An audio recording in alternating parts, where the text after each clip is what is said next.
be here now.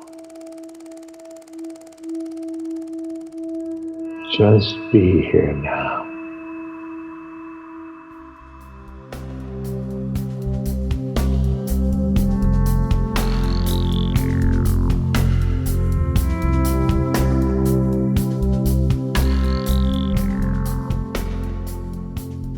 Hey everyone, welcome back to Mindrolling on the Be Here Now network. I'm Raghu and I'm with Lodro Rinzler and somebody who we have never met before. These are the most enjoyable podcasts for me because it's like, okay, now we can get to know each other through this medium, which is so fantastic, really. And so welcome. Thank you so much for having me. Yeah, it's an honor to be here. I'm excited that we have a chance to get to know each other. Yeah, exactly that. Well, give us a little bit of background in terms of all of your causes and conditions that created what is sitting in front of me now, at least the external part, but then the internal stuff too. You know, I always am interested to know what are the things that help just basically transform your life. Every one of us has a story that is actually pretty wonderful, that we all got that opportunity to be able to realize there is something beyond the senses and the ego and the I. And, you know, here we are. That's, how about some gratitude for that? Yeah, so, yeah, a little bit of background and a little bit about the transformational process for you. Sure. So I am maybe in a little bit of a unique position just in that I was born into a Buddhist household in New York City. So my parents had already been studying with Trungpa Rinpoche for some time. Chogyam Trungpa, right? Yeah. You said? Yeah. Yeah. Mm-hmm. And so the meditation practice, but also just the teachings around Buddha nature and basic goodness were already in the household by the time that I came around. I feel very fortunate for that. So, you know, there's the outer conditions that, as you say, that I was having to be born into this particular that's really situation. Graceful. And then there's the inner stuff of like, people often ask like, oh, what was it like, growing up meditating? It's like, that's fine and good. But the attitude of being raised in a family where the notion wasn't your kid did something bad, you're bad, but a sense of like the kid is basically good. The kid has Buddha nature, like all beings, and they act from a place of confusion sometimes. And it's just, I think that is a teaching that was embedded in me from a very young age. And that inner causes and conditions, I feel like has greatly influenced me over time. You know, I think particularly now we have these times where it's very divided. We have people here in the US where it's very divided politically. It's very divided around what we should or shouldn't be doing in terms of vaccine and masks and all sorts of things pandemic related. And it's very easy for us now these days to turn to someone and say, I don't like what you're doing or what you did, and you're bad and you're wrong, and I close out my heart to you. And I feel like the inner causes and conditions that you mentioned in my upbringing really sparked something in me of like, actually, if I perceive someone to be like that, I need to seek to understand them a little better. I need to actually open to them a little more and understand where they're coming from. And then later on in life, you know, I started doing more meditation retreats. So starting in my preteen and teenage years, I started doing weekend retreats. And then when I was 17, I spent a stint, a summer at Genpo Abbey, which is a monastic situation community in Nova Scotia. And they had a program, I wonder if they still have it, where young people could shave their head and take the robes for a period of time and try out that life. And that really sparked something in me in that my parents had never done that. It was the first time in my life that I said, oh, this is a different path than what they do. They've never done this. And I had a real moment of realization during a walking meditation where I said, oh, then this is now something that I'm choosing to do. And this is my own. And I went from there into running a small group at university. I thought I could get a bunch of people together who happen to know how to meditate. We could meditate together because I'd never been without a community. And of course, a lot of young people showed up saying, I don't know how to meditate. I thought you were going to teach us how to meditate. And I couldn't do that. So I started getting teachers to come visit us And then those teachers eventually said, listen, you've done all of the prerequisites for mindfulness teacher training. Why don't you go do that? So I started giving instruction from a very young age. I was 18 at the time. It was quite bad instruction, but I was still, doing it at that time. And after college, I started as the nonprofit of a Buddhist group, and took over doing development work for a Buddhist organization, then started my own nonprofit, ran a network of meditation studios in New York City for a period of time called Mindful. So we had, 3 different meditation studios, like drop-in, like yoga studios. And along the way, I've written a handful of books, starting about 10 years back when the Buddha walks into a bar. And then the most recent one is Take Back Your Mind, which is Buddhist advice for anxious times, which again, seem to be the times that we're living in. So that's the nutshell of the sort of how I ended up doing all of these things. But I think it all sparked from a young age of really getting into the practice. Very fortunately, I'm very privileged that I actually had access to the practice from such a young age. Geez, my parents didn't have that perspective somehow. God, I mean, that is phenomenal. Where was this? Where were you brought up with your parents? Just New York City. In the city? Yeah. Good old New York City. Wow. I often talk about Trungpa Rinpoche on podcasts and with various people. He is someone I would put in the pantheon of maybe top 5 Western, Eastern teachers who could really speak to Western people in a way that was so unique, clear, and original.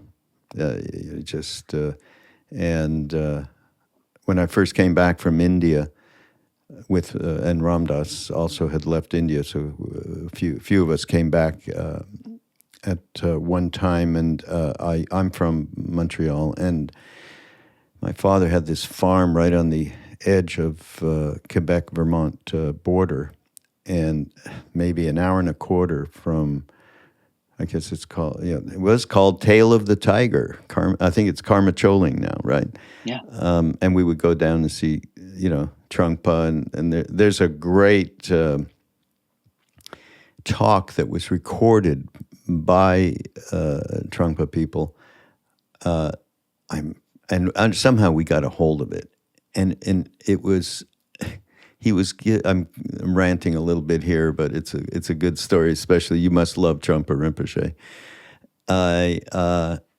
He was giving a talk around Carlos Castanada's book, The Way of the Yaqui, and he got Ram Dass in the middle of the whole thing to say, "What do you think, Ram Dass?"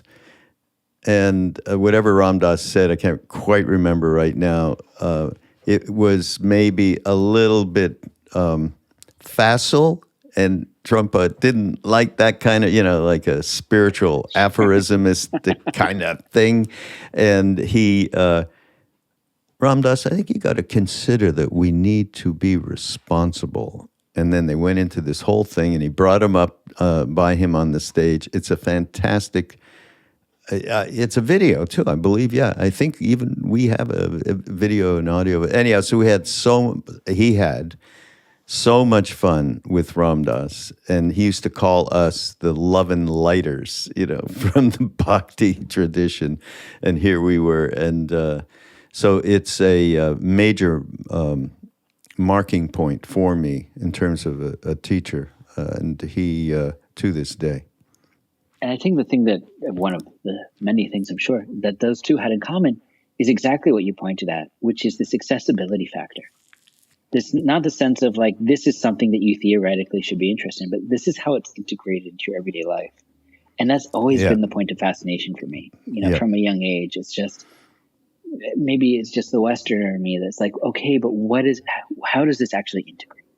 Yeah, it's what Mindrolling, this whole thing I've been doing is all about. That's as far as I'm concerned, the mission of it, to draw down all of this and say, okay, how can we use this in a practical way?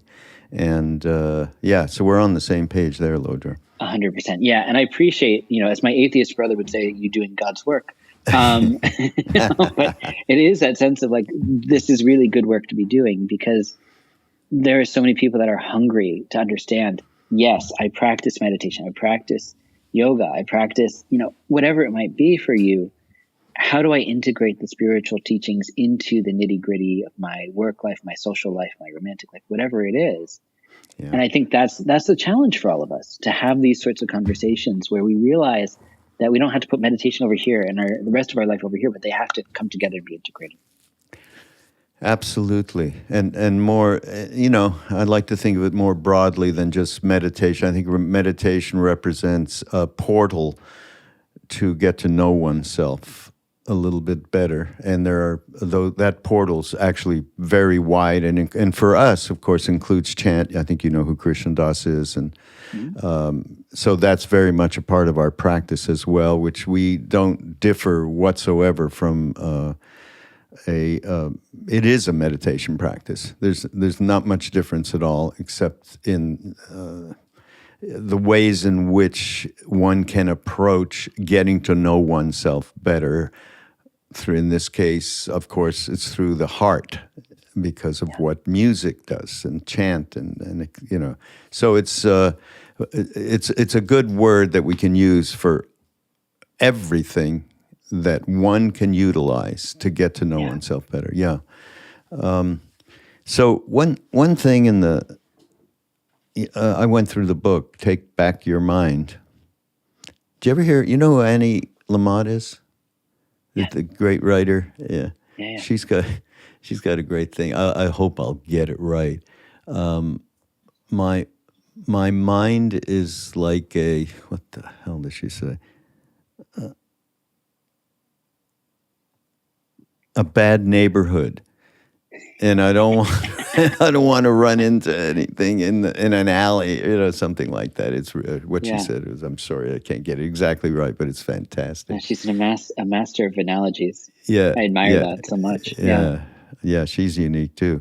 But anyhow, you talk about this thing. You mentioned this thing from Thich Nhat Hanh, great Zen monk.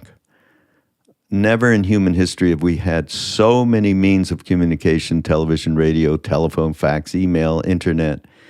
Yet we remain islands with little real communication between us.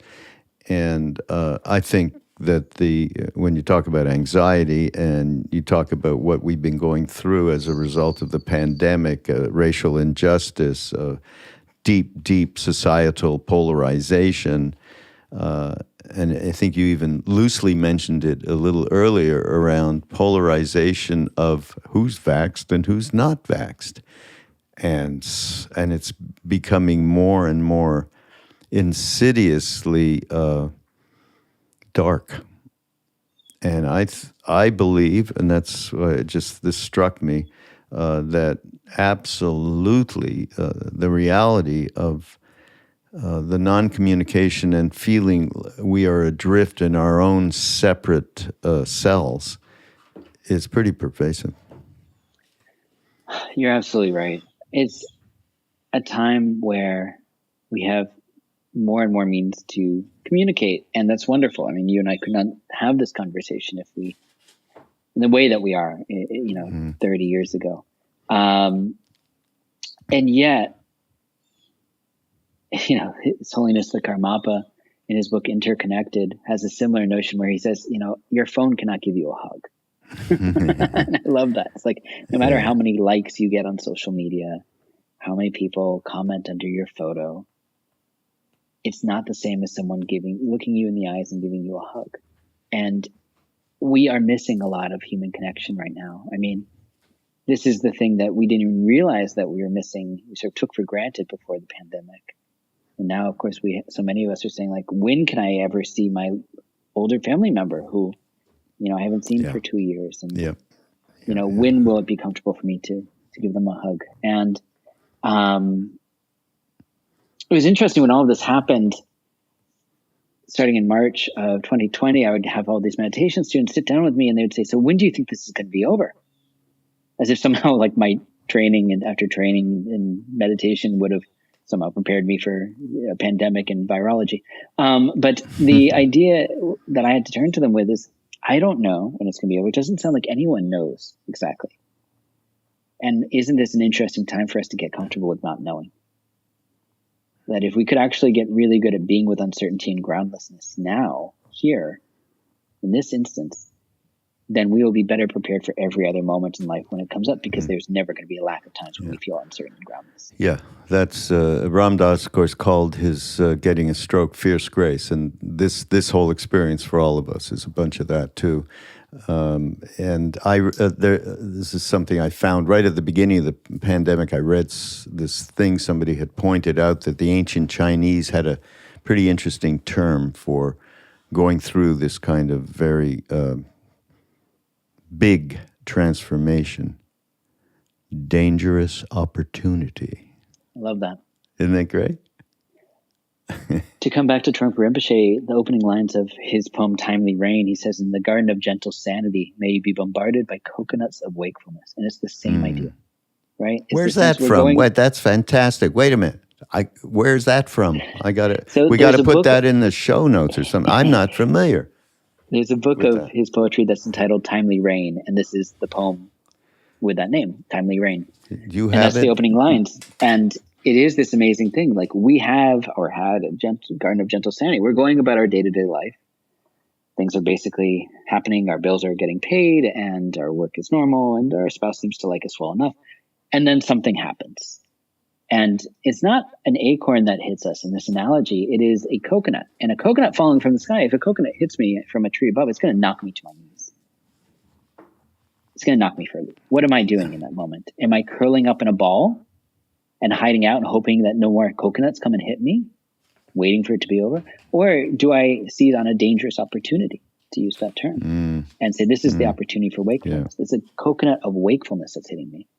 In the garden of gentle sanity, may coconuts of wakefulness. May you be bombarded by coconuts of wakefulness, one after another. Bombarded. I never think of that word. Yeah, so it's like life is going to give us coconuts. It's just, this is what happens. And we just happen to be in a moment where it's a societal, like, we're all getting hit by a similar looking coconut. Where we live, our socioeconomic status, all sorts of things shift. And, like, the pandemic hits different people in different ways, for sure. But the fact that there is a pandemic is a coconut that's hitting all of us. And that is a really interesting that we all have to grapple with, that groundlessness and that pain, the suffering that life has brought us. In addition to whatever coconuts are already hitting us, whether it is maybe your partner has split, or maybe it's that your job has fallen apart, or maybe that your housing situation's it's crumbling. Whatever it is, like, there will always be coconuts. So what do we do with that? And I think, the purpose of this new book, Take Back Your Mind, is to give people, yes, meditation, because that's the thing that I do in these books, but also just on the spot techniques of how to work with the mind so that we don't continue to curl up in a ball. That when anxiety and stress arise in our life, we say, I can do something with this. I can actually work with my mind and make better choices than to continue to perpetuate story after story of, what if this happens? What if that happens? What if they say this? Then I'm going to say that. Those stories keep us locked in pain, and they are not actually helpful to us. So the training that we engage in here, particularly around meditation, but also in post-meditation, working with the mind, allows us to make better choices, to not hold ourselves in that state, and to be more present, and within the present moment to find more joy. So here's a great definition of meditation, okay? Just occurred to me as you were saying. You probably have to give your definition of it as well. But this comes from Sharon Salzberg, who had been working in Baltimore with youth over there and teaching meditation in schools, or having people do it, and she was running it, whatever. But she did go there at one time.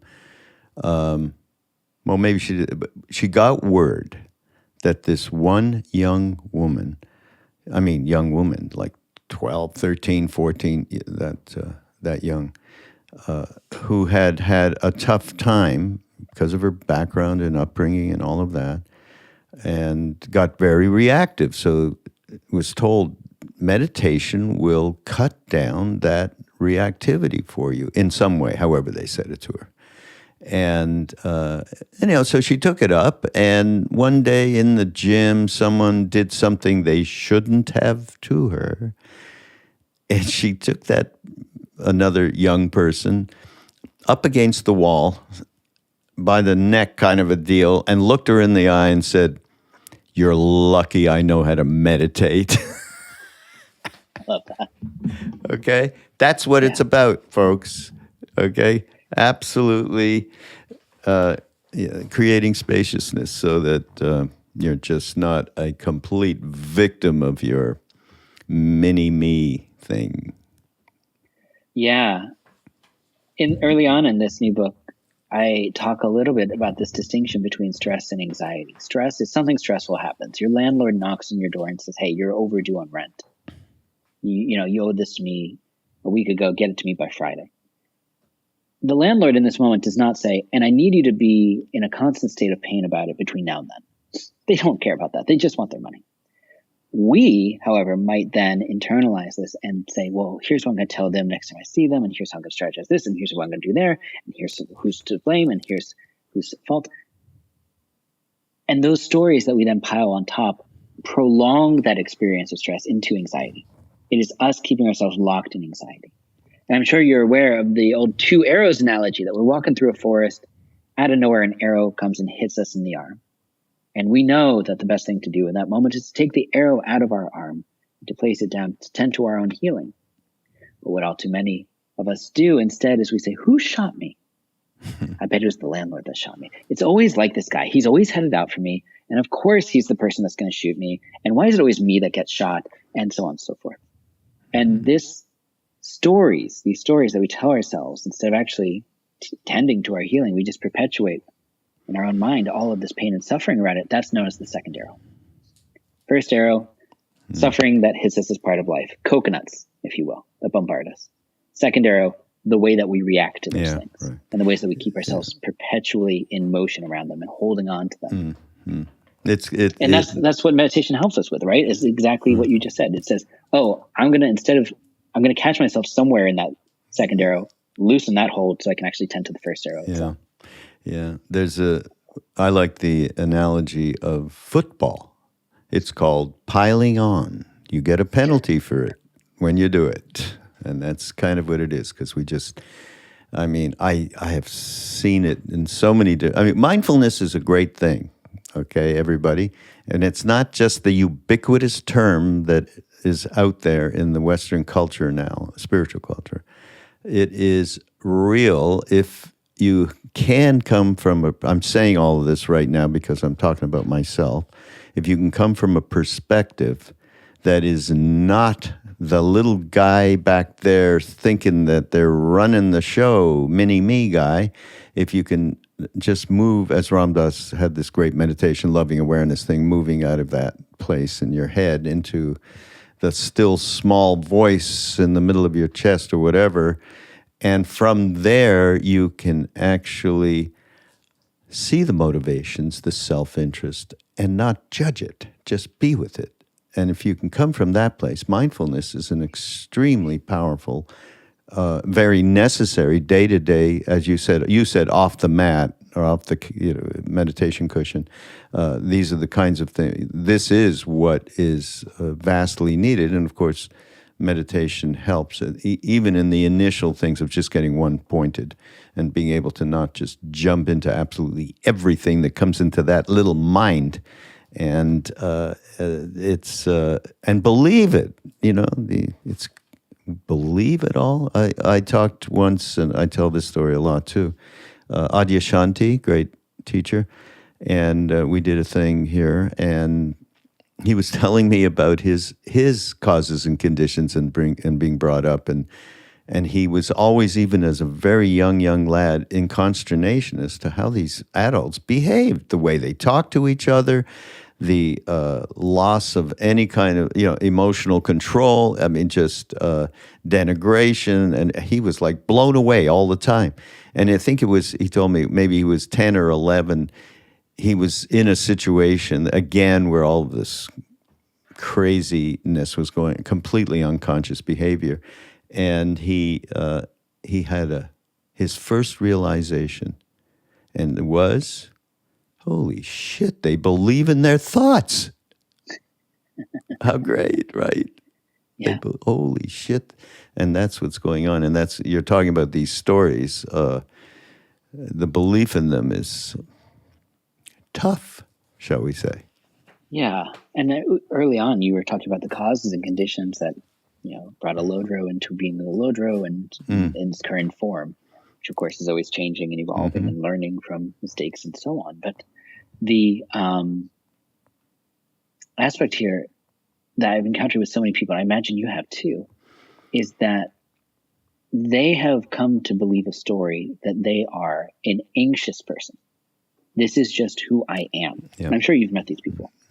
You say, oh, have you tried any of these modalities, meditation, for example? I can't meditate. You don't understand. I'm an anxious person. And it's an identity. It's an ego thing. It's like, this is who I am. And there's no shaking it. As opposed to, these are the patterns that I have learned because I have taken those thoughts and made them into belief systems. And those belief systems become reinforced to the point that they are my identity. Yeah, there's a big it's a jump. Huge leap. Yeah. big jump. And the thing is, I think if somebody says, meditate, I don't meditate, I can't sit there that long, and it's boring. It's this, I've tried it and I can't do it. And I'm like, yeah, well, we are all in the same bucket saying the same bullshit to ourselves. So if you can just get to the place, I don't speak quite like that, but if you can get, I probably do a lot actually, get to the place where you go, wow, there could be a different way to relate with this, right? Maybe I am doing something a little weird by saying, Jesus, I'm anxious all the time. And maybe there's some validity that there are issues there that need to be taken into account of, and therapy helps, and so does certain drugs that may, I've seen it myself with people, and it's been, you can't discount anything, and you can't just believe everything that you're thinking and every story you're telling yourself. And the fact that you even realize that maybe there's something else is the beginning. Yeah, that's exactly right. And it's just that willingness to become inquisitive. Well, if I'm not an anxious person, then who am I? Yeah. And the more that, this is sort of like, at this point, I run an online meditation community year round. I also run like 5-month-long Buddhist immersion training so that people can sort of learn, the various stages of the path of Buddhism in one, cohesive set of teachings. And in all these cases, I'm encountering these people. It's like the moment that they start to loosen up just a little bit of the, what if I'm not just an anxious person? Or what if I'm not basically messed up? And they start to engage the practice. It's not Lodro telling them anything. It's them discovering for themselves, when I get out of my own way and I loosen some of the thoughts that come up, I don't just buy into them wholesale. I let them go away and I come back to the breath. Yeah, it turns out I'm actually peaceful underneath. It turns out that there is this innate sense of calm. There is a sense of goodness, wholeness, completeness as is in this moment. And all it takes is saying, maybe that's who you are. And they go, oh, shoot, what if that's actually the truth? What if I am basically good? What if I am basically whole and complete as is? Yeah, it's all possible. Just get there. That's wonderful. Yeah. And the other thing, of course, is a sense of humor. If you cannot become so self-serious, even around discovering that, oh, wait a minute, maybe that's okay, but we're still human. And we are going to continue to do the weirdest ass bullshit forever, okay? This is decades of this, and I see how clearly, it's like Ram Dass told a funny thing, what did he say? It was in this film, Becoming Nobody, that we did. This was when he was, just maybe 10 years out of coming back from India. And he met up with one of his friends, professors from Harvard, who he knew back in the day. And the guy said to him, Dick, you're the same Meshuggah that you used to be, okay? I mean, Meshuggah crazy. And he'd say, I have the same schmooze. That's what Ram Dass called them, the same schmooze, but I am not relating to them the same way whatsoever. Yes. Yeah, and I've often introduced my books by saying, there's two things that I've done. I've either studied with great teachers and learned a little something from them, or just as likely made mistakes along my spiritual path and learned from those. And, part of the fact that I got into all of this so young also meant that I was growing up, or I am growing up. I suppose I'm leaning towards 40 at this point, I'll say. Oh. I know, right? Ooh. Yes. But, I think that there's like this sense of, I started teaching at 18. I was a Really? baby. Yeah. And, I was, What did as I your said, parents think of all that? they thought it was okay because they also started very young. Because, Oh, yeah? back then there wasn't anyone senior. It was like whoever showed up was sort of getting bonked and said, you go start this particular study group that became, a Buddhist center at some point. But, I think that's the thing. It's like, yes, I continue to study with excellent teachers, and I continue to learn from them and go on retreat quite a bit and practice quite a bit as part of my daily life. And I'm always on the alert for when I make a mistake and say, okay, I need to be able to learn from this and vow not to repeat it. And, I think these are some of the practices that point to that are really healing and also really good for us so that we can continue to evolve as humans. And I think that's the thing that we always, early on, I talked about, that thing that was implanted in me from a young age of like, there's times that we're in connection with our innate wholeness and completeness and goodness. And there's times that we are confused along the way, and we all do that. And then can we seek to understand when people are doing that? So it's been an interesting part of my life to always seek to understand when other people are acting from confusion, when I've acted from confusion, what I can learn from it. And that's just as interesting to me as all of the wonderful wisdom teachings that say, here's how you get things, quote unquote, right? No, that's, absolutely. Who are a couple of the teachers that you've studied with, actually? Yeah, primarily these days I study with Keelan Rinpoche, who is an Nyingma teacher. I've also, these days in the pandemic, there are so many teachers who have brought their work online in a way that they hadn't before, and I feel very lucky to have benefited from that. So I've been able to study online with like Khandra Rinpoche and Dr. Larry Ward. And there's others as well who I consider like longtime friends and mentors who continue to sort of nudge me. But those are some of the big ones that I've actually studied with. And Keelan Rinpoche in particular has been guiding my teaching in the last several years, which has been really wonderful. That's great. He's sort of, gently poked and prodded and helped guide both my practice and my study and my teaching. I stole Mindrolling from Khandro Rinpoche. I'm so sorry. I won't tell her. Rinpoche. I mean, but she's been incredible at making teachings accessible. She will go through a traditional text and, you'll say, oh, wow, she's covering this text in this weekend. And you say she covered 5 out of 100 verses in that weekend. The time go, and so it's like she can be quite voluminous and quite clear at the same time, which is really and lovely. Speaks excellent English also, which is a big deal obviously for Westerners. And as a woman is unique in her role. There are not a lot. And you mentioned, and I have to mention his name, is Karmapa.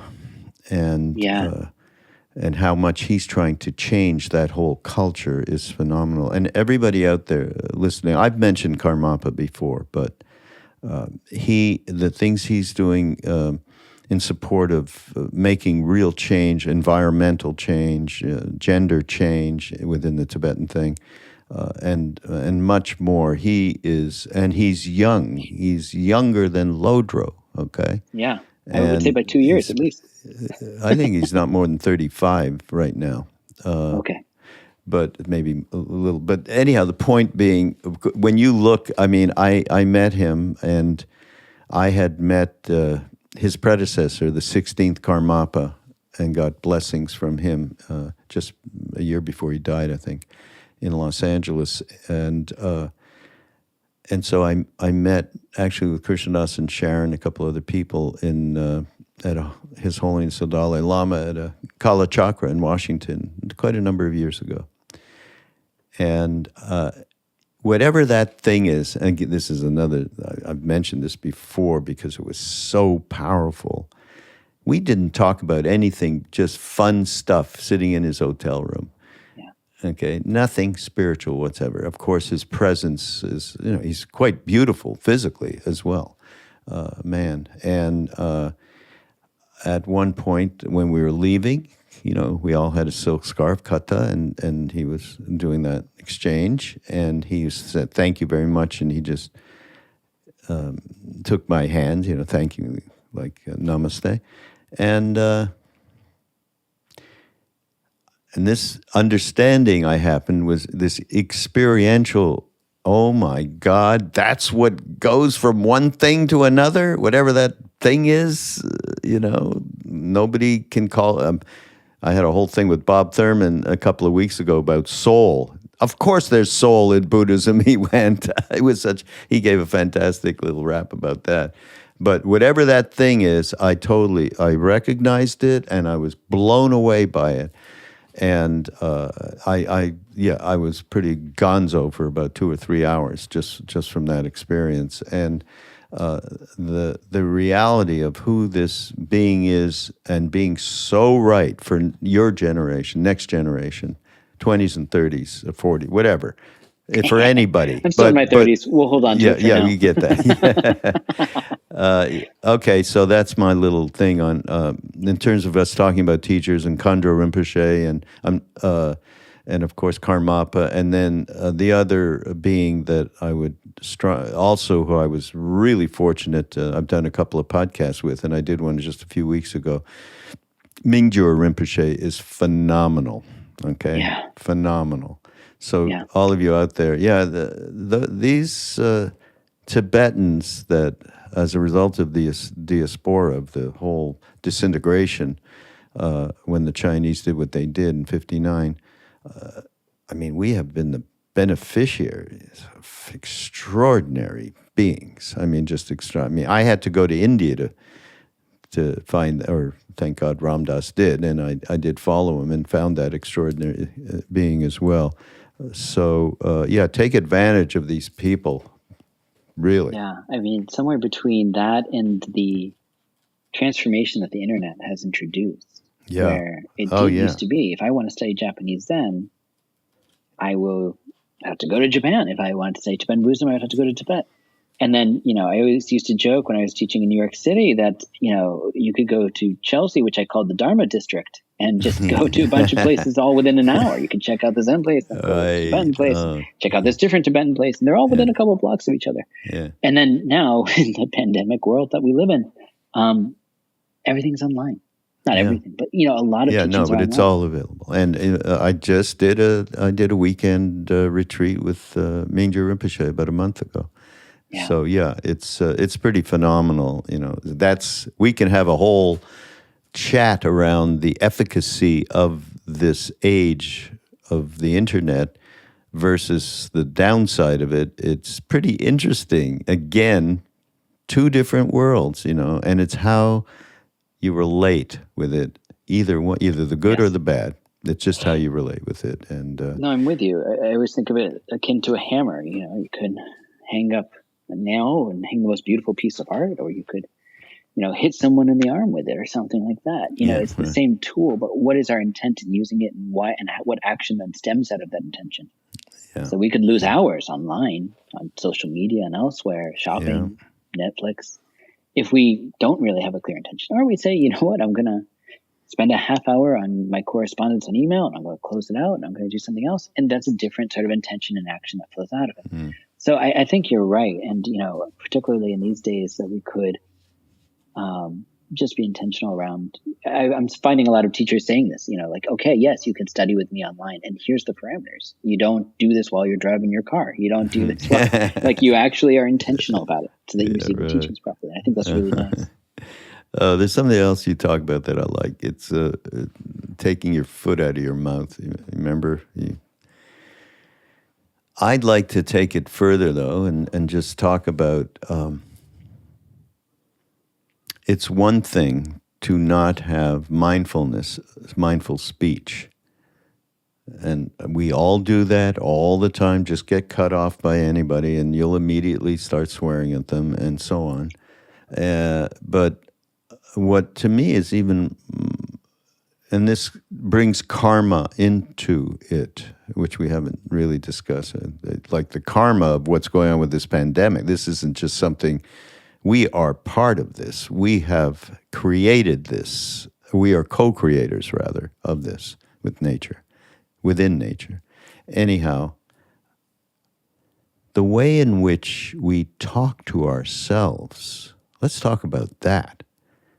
The way in which we talk to ourselves and put ourselves down and do all of that, unworthy bullshit, that's one thing.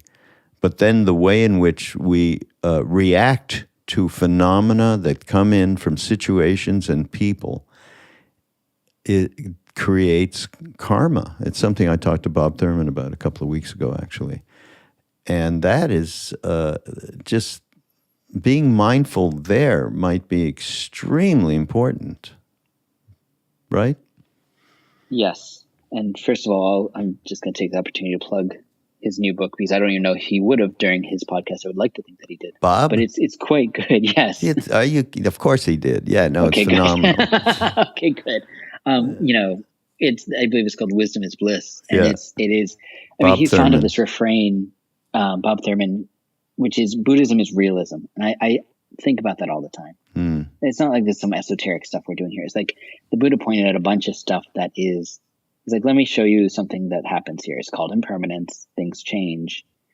Please find me something that's permanent, and I'll let it go. And you can't. So I guess he's just pointing at the reality of things. And there you go. Buddhism is realism. So stuff like that I really love. He's very good at making a lot of esoteric material in that book very accessible to people. And yes, I when you're talking, I got thinking about this connection between body, speech, and mind, which is obviously a very common thing that comes up in Buddhism, this connection between the three. My wife and I, we are fans of the show American Horror Story, but not surprisingly, when we watch it right before bed, one or both of us will have nightmares. What activity just took place affected our mind, and then our mind is affected throughout the night, right? Like that's not uncommon. If I am the sort of person that would go around gossiping, then when I walk away from people, my mind is thinking, oh my gosh, I wonder what they're saying about me, right? Like that affects my mind. So similarly, everything that comes out of the mind then translates into our activity, our body, and our speech. I know people who are so incredibly anxious, you say, how are you doing? They've been sitting in this stew of anxiety for so long in their own mind. They say, well, let me tell you what's going wrong and what I'm worried about. It just comes out of their speech and vomits out. Yeah. So these three are very connected. And I think you're right. There's the way that we talk about ourselves. You mentioned that briefly. That sense of a dear friend and co-author of a previous book called How to Love Yourself and Sometimes Other People, Megan Watterson, she uses this phrase in that book, inner bitch radio. And I love that. This sense of like this channel going off in our mind of like, you jerk, why didn't you say that? You shouldn't have said this thing. What? Now everyone knows it. Blah, blah, blah. And we just listen to it. It's like the most entertaining thing in the world. And then that is different than what we often do in meditation, ideally, in post-meditation, the other waking hours of our day as well, which is to turn the channel and say, I don't need to listen to that. Thank you. And we come back to what's happening right now, not that voice. So that's the sort of internal voice. And then it, as you said, it seeps out. It affects our speech with others. It affects how we show up for our work, for, our romantic relationships, how our friendships, all of the things in our life. So I think, these things, we sort of have to be very inquisitive. I was going to say the word careful, but I think inquisitive is better. Just becoming very curious about what do I spend all of my time doing in my head, and how is that going to affect my activity and my speech, and vice versa. Yeah. Yeah. And just take this polarization. I'm talking about, this is very present for me right now, which is the vaxxed, unvaxxed thing, because we're putting on programs and so on, our first physical programs. In LA, by the way, if you're out here, Lodro, at Wisdom Theater, this beautiful big dome, we're going to show some VR stuff and have Jack Cornfield and our other friends, and Trudy and Krishna Das and others, just honoring Ram Dass in the 50th anniversary of the publication of Be Here Now. So that's happening down there. So what happened is, of course, we said all admission is based on proof of COVID vaccination. We could, because with the the reality around testing is very difficult. Even now, right now, you can hardly get a rapid test. You can't buy them. There's something going on in this country that in Europe, there's much more prevalence of them. Anyhow, stuff like that. So this is what the board, we thought, okay, this is the one thing we want to try and do is keep people safe in there. So we're getting blowback, not a lot, but a little. How can you mandate what a person can do with their body kind of thing?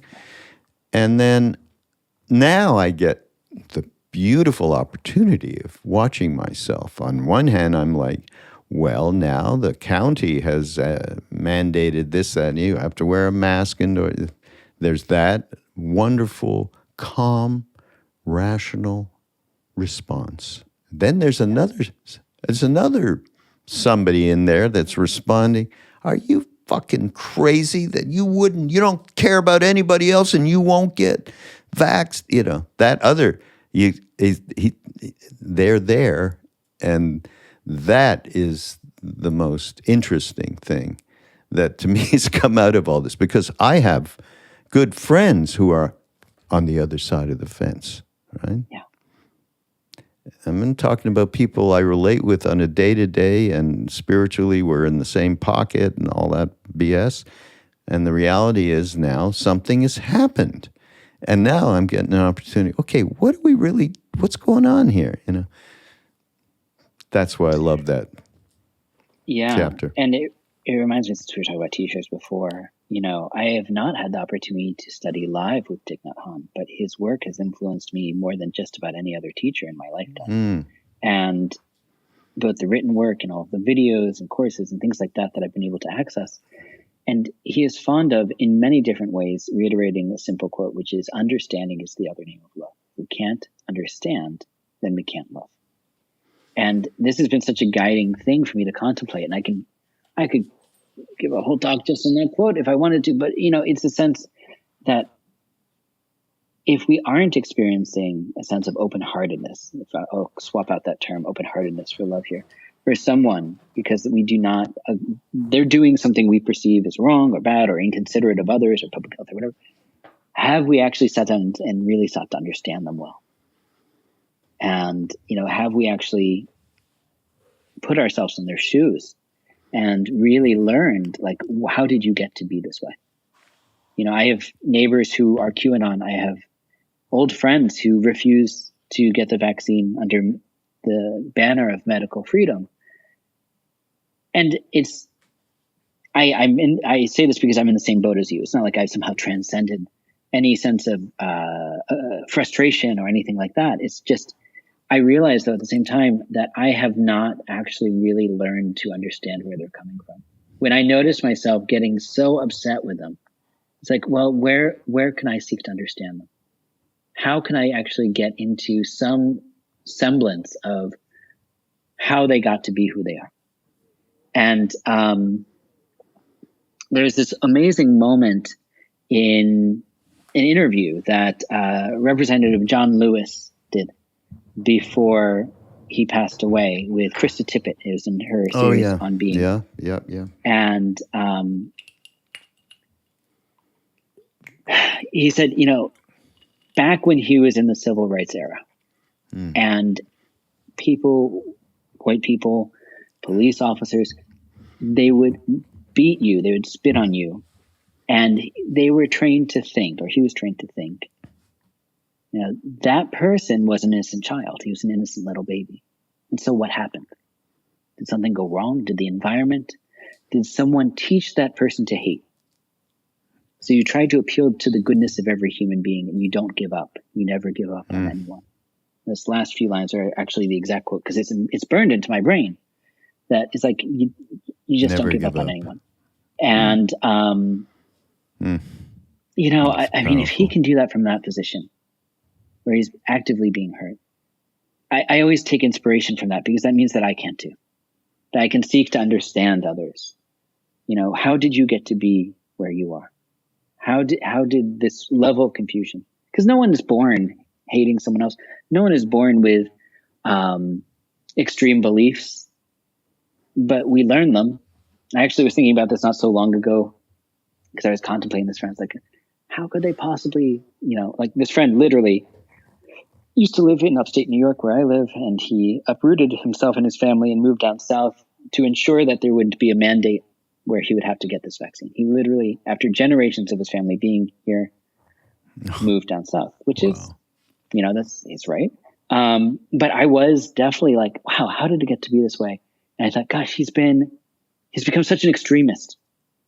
And I was thinking about this as I was sort of getting ready for my day. And it was actually around the time that my last book came out. And this last book, Take Back Your Mind, all of the proceeds from this book actually go to the Loveland Foundation, which does therapeutic support for people of color, and Feeding America food banks, which is making access to food. Because I was like, this is the book that's coming out in the pandemic, and I want to make sure that in addition to the words actually hopefully helping people, that the proceeds also help people.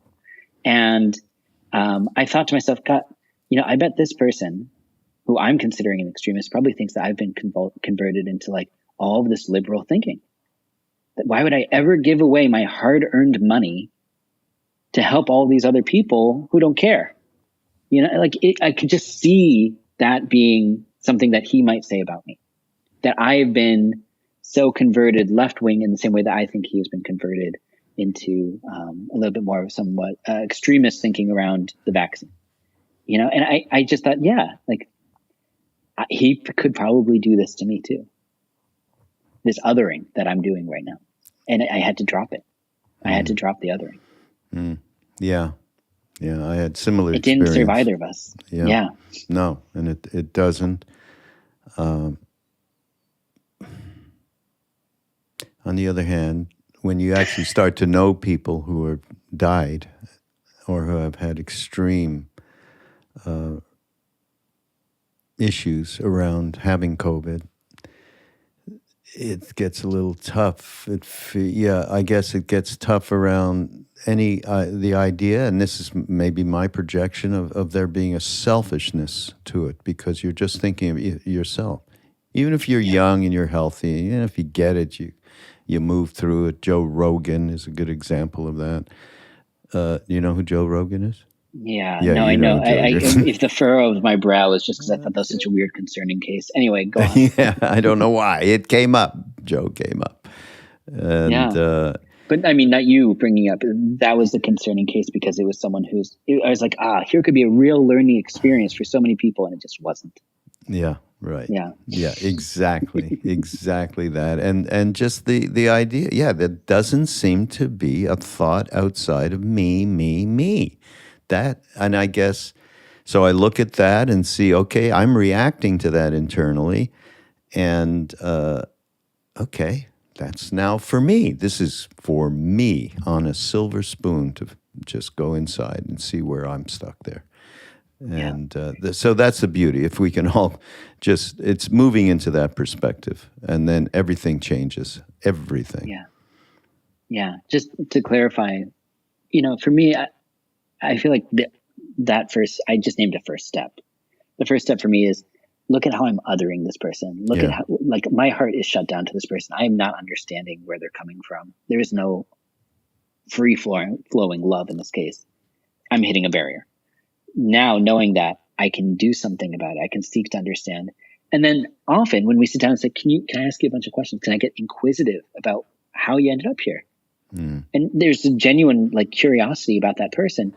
They're more willing to also be vulnerable and open, and further understanding can be reached. But also, that's where we start to have real communication. Yeah, but it's all in the tone of one's voice. It's all right there. I come out of radio, and that's how I met Ram Dass way back in the day. And we used to screw around. And this is in Montreal, so we had the CRTC, which is like FTC. And we used to screw around. You weren't allowed to swear, so we would do little kind of fake commercials. Oh, here's a new beauty product for your hair. And it just fucking absolutely, we never, ever got called on it. Ever. Not one call, because we had no tone behind it. So I learned all about tone through being in the radio business at that time. But that is true. Absolutely. I mean, there's two things. One is your tone, and the other is the reality of receptiveness and attentiveness to the other person. Those couple of things really make a huge difference. Well, this has been great, Lodro, hanging out. Yeah, it's been really such a pleasure to get to know you a little bit better and just to have a chat. Yeah, no, it's fun. It's great.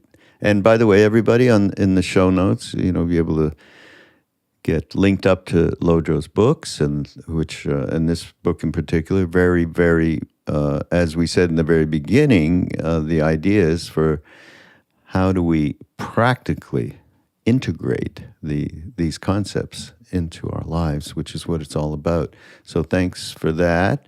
And we'll do it again. I would love that. Thank you so much for having me on. Absolutely. This is Mindrolling on Be Here Now Network. Go to BeHereNowNetwork.com. By the way, if you're interested in the wisdom, even if you're not in LA, but you want to sign on to the live stream, go to ramdas.org/wisdom. That's WISDOME. Wisdom. So, and we will see you next time